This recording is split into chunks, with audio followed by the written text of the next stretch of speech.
The single scariest question I get asked about hormones is almost always a whisper.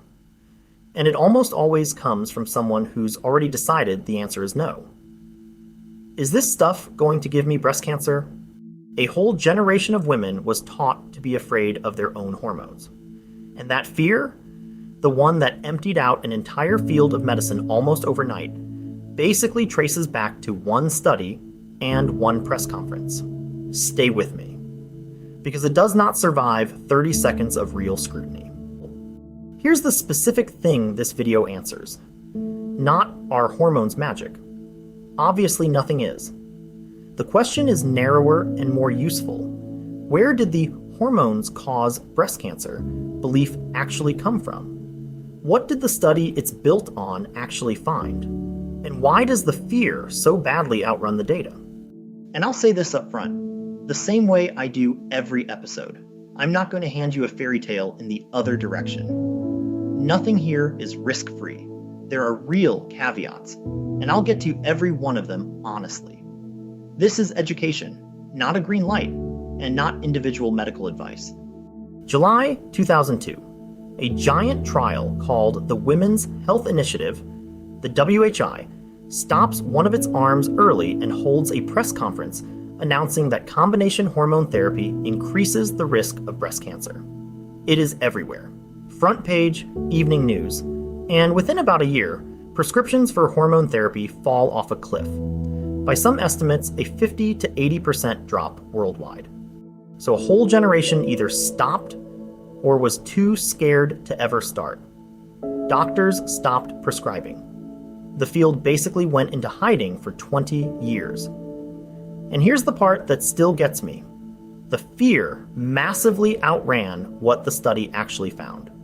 I want to be careful here, because this is the kind of claim that gets misread. I'm not saying the WHI was a bad study.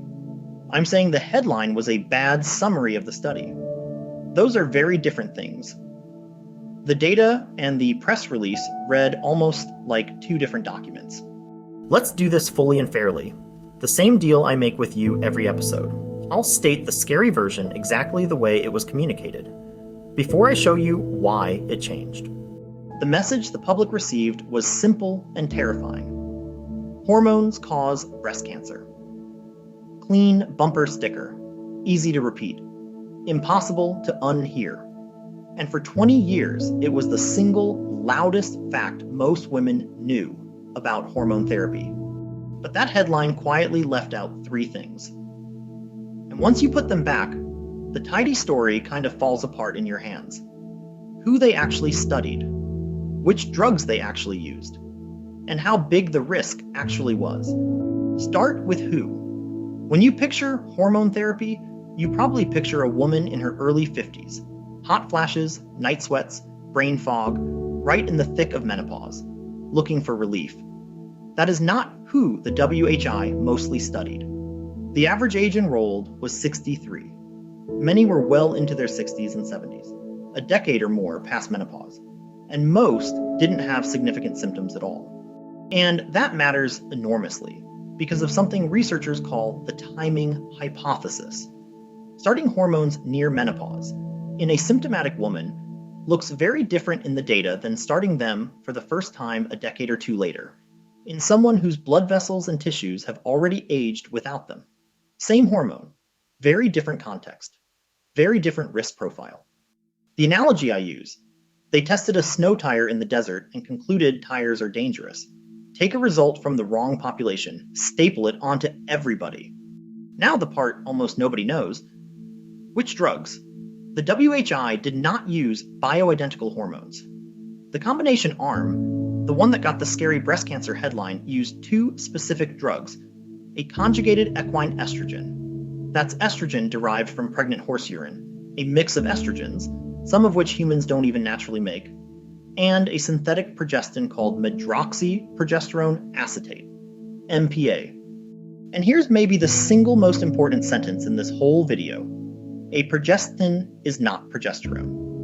Medroxyprogesterone acetate, the synthetic, is a different molecule with different behavior in the body than the progesterone your ovaries actually made. We lump them together in casual conversation. At the cellular level, they do not act the same.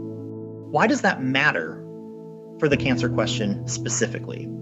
Because when you look at the research, the breast signal tracks the synthetic progestin far more than the estrogen and far more than natural progesterone. There's a body of work, including a review titled In Defense of Progesterone, that cites a meta-analysis of roughly 87,000 women associating natural progesterone with a significantly lower breast cancer risk than the synthetic progestins. Same job in the protocol, very different risk signal in the data. So when someone asks me, is BHRT safe? And in their head, they're picturing the WHI. They're picturing horse urine estrogen plus a synthetic progestin in 70-year-olds. That is simply not the same question as bioidentical estradiol and micronized progesterone in a symptomatic 52-year-old. It's a different question wearing the same coat. Now, the third thing the headline hid, how big was this risk actually? Even taking the WHI completely at face value. Much smaller than the panic implied. In the combination arm, the increase worked out to somewhere around 4 to 5 extra cases of breast cancer per 10,000 women per year. Not 4 in 10,000 total sig-free. That's the added risk on top of baseline. And even that didn't cross the line researchers use for statistical significance in a lot of the analyses. Didn't cross the line of statistical significance, in plain English, means the result was small enough that it's genuinely hard to be sure it wasn't just noise.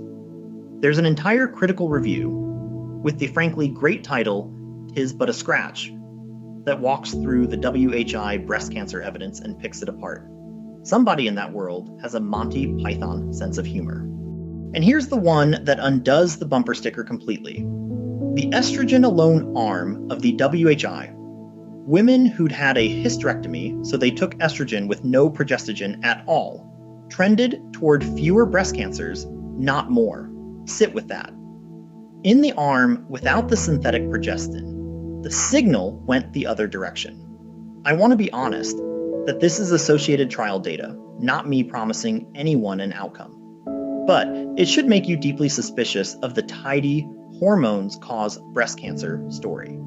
So what's the actual answer to is BHRT safe? It's less satisfying than yes or no, and it's the only honest one. Safe compared to what, for whom, which hormone, which route, started when. Practically 3 things to take from this. 1. If you turn down hormone therapy purely because of the WHI, or because your mom heard it causes cancer, you deserve to have that conversation again, with the actual details on the table, not the 2002 headline. The fear may have been built on a study of different drugs, in different women, communicated badly. 2. Learn the words. Bioidentical estradiol versus conjugated equine estrogen. Micronized progesterone versus progestin. Those aren't pedantic distinctions.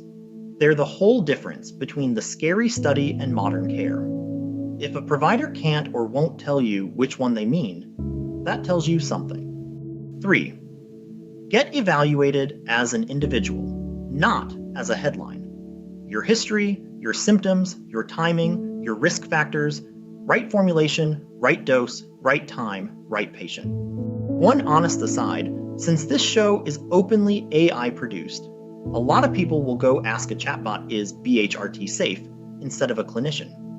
On this exact topic, you'll mostly get that 2002 headline handed right back, because these models lean on the big society consensus, and here the consensus is the part that's been lagging. Ask someone who actually read the primary studies. I'm not here to sell a fairy tale, so here are the real caveats. Because an empowering reframe that skips them isn't empowering. It's just overclaiming in the other direction. First, the highest stakes case is a woman with active or recent hormone-sensitive breast cancer. That one is genuinely individual and belongs with an oncology-aware clinician, and I'm not waving it away. But to be precise, the meta-analysis people quote studied estrogen plus a progestogen or tibolone, not bioidentical estradiol on its own, and other experts, including the breast oncologist behind Estrogen Matters, argue that risk has been overstated. And honestly, that study is a perfect little lesson in why the details matter. The headline version is Hormones Raise Recurrence. But read the methods. It pooled 4 trials in women who already had breast cancer using estrogen plus a progestin or tibolone. Stop at the abstract and you walk away with the scary bumper sticker. Read the whole thing and you realize it says very little about bioidentical estradiol on its own. That's the real skill I want you to take from this whole episode.